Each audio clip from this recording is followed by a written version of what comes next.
ये ऑटोबायोग्राफी मेरी मेरी है, न कि राहुल जी पर ऑटो ये चैप्टर है। मैं बड़ा तंग आ गया हूँ, या मोदी या राहुल गांधी या अडानी। बुक तो बहुत बड़ी बुक है ना भाई, उन्हीं पर थोड़ी, और यही कंट्रोवर्सी के लिए मैं कोई बाइट नहीं देने वाला। I am sorry. वो हम हमने बोल वो आज कर रहे हैं। सर किताब पे ही थोड़ा बात कर लीजिए। किताब पे सर, किताब सर लिखने की इंस्पिरेशन कब मिली, कैसे मिली, कितना समय मिल पाया आपको? नहीं, बुक लिखी है फिर वही मैं उन लोगों की पब्लिसिटी या खिलाफत के लिए थोड़ी बुक लिखी है। एक रेफरेंस था, हो गया जितने इंटरव्यूज में, अब उसी पर हम पूरी बुक को। लेकिन सर कांग्रेस ऐसा क्यों कह रही है कि घर की वजह से? अब उनको कहने दो, उनको क्या करते हैं। हाँ, उनको लगता है वो गया, अब उनका कुछ बनने वाला नहीं है, तो वो दुखी तो है अंदर से, तो मैं क्या करूं इसमें। नो, मैं बहुत सारे मुझे दोस्त बड़े अरसे समय से बोलते थे कि आप बहुत सारी चीज़ों को जानते हैं जिनकी जानकारी आज के लीडरों को नहीं है। जो बुज़ुर्ग थे, आपने बुज़ुर्गों के साथ काम किया है, अपनी जनरेशन के लोगों के साथ भी काम किया है, नई जनरेशन के साथ भी काम किया, 3 जनरेशन के साथ, तो सबका आपका ख़जाना आपके पास है, तो कुछ न कुछ तो लिखिए। तो मैं सोचता इतना ख़जाना है, उसमें तो 10-15 बुक्स लिखनी पड़ेगी। तो मैंने कहा एक शुरुआत हम करेंगे लिखने की, लेकिन मौका नहीं मिलता था। कोविड आ गया, तो पहले साल में कोविड में तो डरे ही। पहले साल में हमें भी कोविड हुआ, अहमद भाई और मेरा इकट्ठे कोविड हुआ। वो हॉस्पिटल में गए, मैं हॉस्पिटल नहीं गया, लेकिन बेड से हम एक दूसरे से बात करते थे व्हाट्सएप पे बराबर। दुर्भाग्य से वो बच नहीं पाए, हम बच पाए। लेकिन सेकंड जब कोविड हुआ तो हम सोचे कि अब ये लंबा होने वाला है घर रेस्ट, तो मैंने कहा अब शुरुआत बुक की करी जाए। मैं आज सोचता हूँ बड़ी गलती की हमने पहले साल शुरू कर लें, तो सेकंड कोविड में हमें इस पे काम शुरू कर दिया।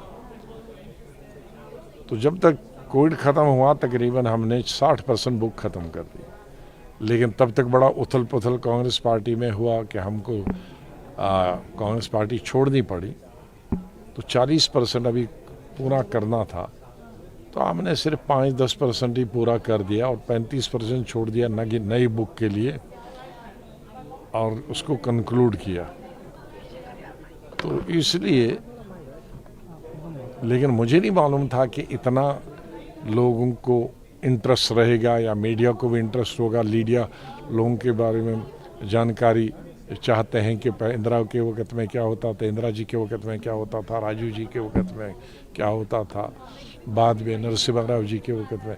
दुर्भाग्य से नरसिम्हा राव के पीरियड का बहुत में उल्लेख है, यहाँ किसी ने सवाल नहीं पूछा, और केसरी जी के बारे में बहुत उल्लेख है, उसमें नहीं पूछा। बहुत सारी चीज़ें हैं जो कि पूछनी चाहिए थी, उनको पता लगना चाहिए था उसके बाद। तो मैं सोचता हूँ कि अगर नया जो वॉल्यूम होगा वो 1-1.5 साल बाद होगा। अभी लिखना अभी से शुरू हम करेंगे, क्योंकि ये साल 1-1.5 साल हिस्टोरिकल होगा। मैं नहीं समझता कि 21वीं शताब्दी में इतना क्रूशल कोई साल होगा जितना अगले 12 महीने हैं। इस 12 महीने में 8-9 स्टेटों के इलेक्शन होने वाले हैं, दक्षिण के भी, सेंट्रल इंडिया के भी। इसी में पार्लियामेंट के इलेक्शन होने वाले हैं। इसी में आर्टिकल 370 के ख़त्म होने के बाद पहली दफ़ा इलेक्शन होने वाले हैं।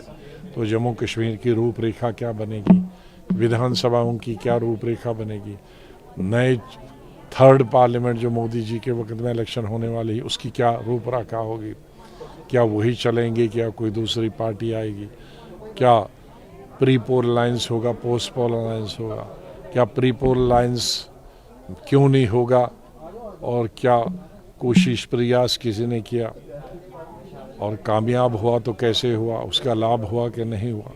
तो बहुत सारे 21वीं शताब्दी का जो सबसे इम्पोर्टेंट दौर है वो अगले ये 12 महीने है। तो मैं सोचता हूँ कि अगली 1-1.25 साल के बाद जब हम बुक लिखेंगे या कंप्लीट करें 1.5 साल में, तो उसको ये 1 साल क्रूशियल ईयर भी उस बुक का हिस्सा होगा और पुराना जो बचा है वो भी होगा। सर 18 कैरेट का आपने राजनीति का जिक्र किया, क्या अगर वो समझौते आपके हाथ मिलाने की कोशिश करें, आपसे बात करने की कोशिश करें आप? नहीं, वो समझाना हमारी कोई ज़मीन की लड़ाई थोड़ी है, हमारी सिस्टम चलाने की राजनीति। काम कैसे चलाना है, कैसे कांग्रेस पार्टी मजबूत होती नहीं होती,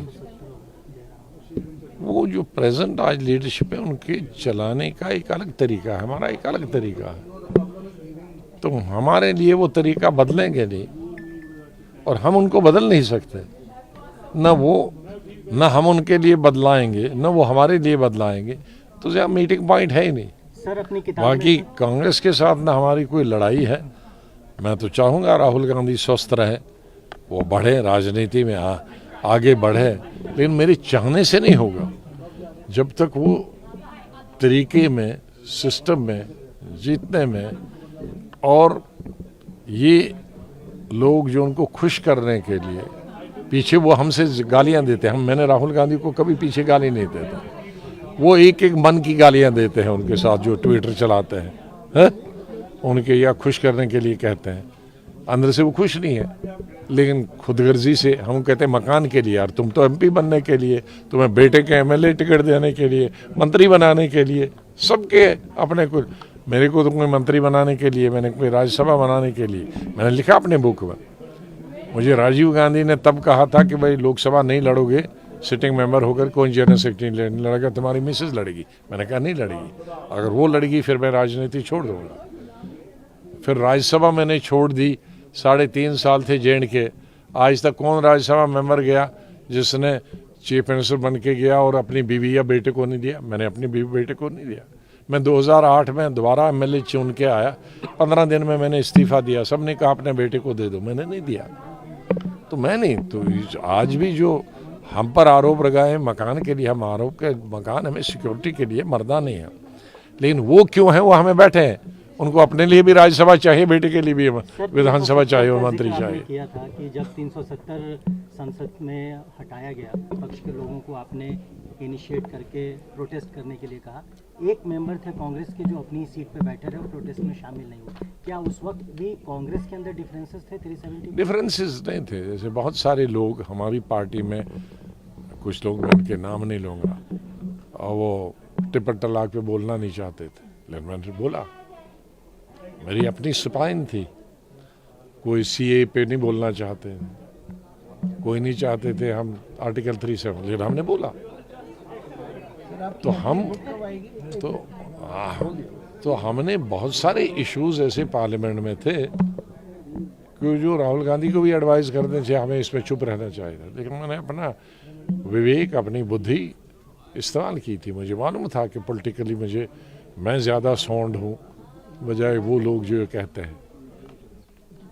सर कि देश में लोकतंत्र भारत में जो है अब उसमें उस पे आप कुछ कहना चाहेंगे? आपको भी लगता है कि देश में लोकतंत्र खत्म हो रहा है या हो गया है? देखो, सबसे पहले तो जब हम राजनीति में आए थे तो हमको यही सिखाया था कि अपने मुल्क से बाहर जाओ, ना अपने पॉलिटिक्स के बारे में कोई जिक्र नहीं जाता। मैं एज मिनिस्टर कई कंट्रीज़ में गया हूँ, एज जनरल सेक्रेटरी कई कंट्री, और वहाँ के मिनिस्टर बात निकलवाना चाहते हैं, लेकिन हम हमेशा कहते हैं नहीं, हमारे कोई प्रॉब्लम नहीं, क्योंकि हम दूसरे देशों में हमको ऐसा नहीं लगना चाहिए कि हम यहाँ डिवाइडेड कंट्री, इसलिए जहाँ लोकतंत्र है या नहीं है, वो हमें भी आरोप लगे हैं कांग्रेस में इमरजेंसी में कि लोकतंत्र खत्म किया। नहीं बोलना चाहिए था राहुल गांधी को, जो कहा उन्होंने बाहर जाकर। बाहर तो जाना ही नहीं था, यहाँ कौन रोकता है उनको कहने में, बाहर तो कहना ही नहीं चाहिए। नमस्कार, मैं हूं मानक गुप्ता।